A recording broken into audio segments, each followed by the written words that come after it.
of the press? Do you know, Nancy, I am probably one of the biggest beneficiaries of the media.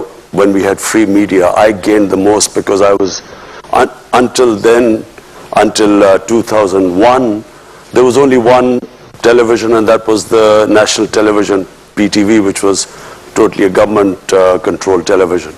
So with the independent channels coming in, I became the biggest beneficiary because we didn't have any money. I mean, my party was pretty small for a long time. So I was able to go on television and give my point of view. And that's how my party gained, because I had a way of conveying my manifesto, how I would deal with various issues. So there is no question in Pakistan of ever clamping down on the media. I can just tell you that. There is no question. What happens is sometimes, and I will, now that you keep asking, you were stuck on media, so I'll just go, I will just tell you a bit of truth about the media.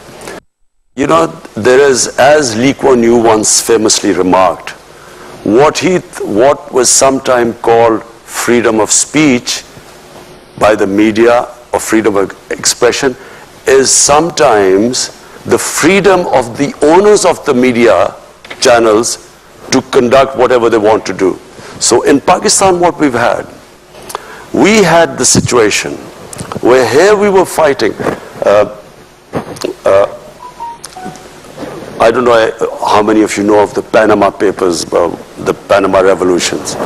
So this Panama Revelations came about like the WikiLeaks, and our prime ministers, we discovered that he had these luxury apartments in London, most expensive Mayfair. He had these 4 luxury apartments.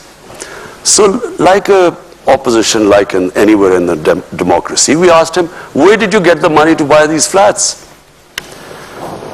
And then started this whole movement to get him to answer these questions. Now, there was a court case in the end, and in the court he was convicted.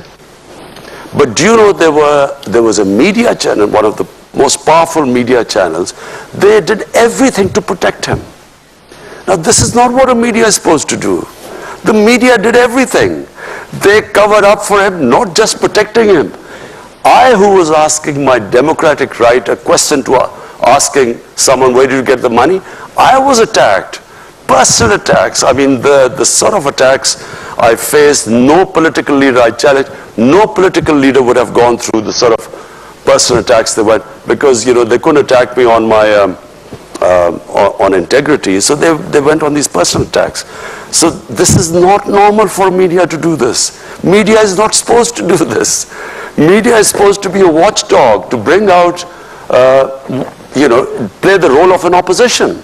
But they're not about personal attacks and trying to blackmail you. We just had another case right now. There's a judge who convicted the previous prime minister. Now this judge, the opposition brought out a video blackmailing him about him with some compromising video with some woman. They brought this up. This happens in Italian mafias. It doesn't happen in democracies. So I mean, sometimes, I firmly believe that we eventually will have to move where the media owners will have to disclose their source of income. Just like anyone else, they'll have to say how much tax do they pay, what is the source of income. Even if you ask them how much tax you paid, some of these media say this is a freedom, it's against freedom of expression.